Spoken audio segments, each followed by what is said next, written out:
கூற்று 1930 சென்னை சட்டமன்றத்தில் முத்துலட்சுமி அம்மையார் சென்னை மாகாணத்தில் இந்து கோவில்களுக்கு பெண்கள் அர்ப்பணிக்கப்படுவதை தடுப்பது எனும் மசோதாவை அறிமுகப்படுத்தினார்.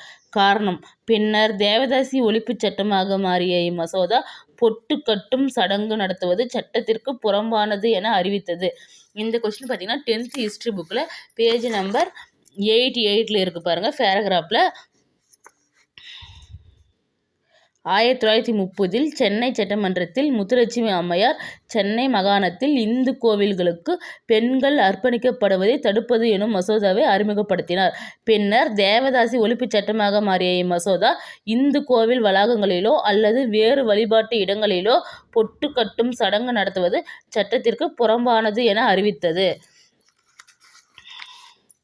இந்த கொஸ்டினில் என்ன கொடுத்துருக்காங்கன்னு பார்த்தீங்கன்னா, கூற்றில் 1930 சென்னை சட்டமன்றத்தில் முத்துலட்சுமி அம்மையார் சென்னை மாகாணத்தில் இந்து கோவில்களுக்கு பெண்கள் அர்ப்பணிக்கப்படுவதை தடுப்பது எனும் மசோதாவை அறிமுகப்படுத்தினார்.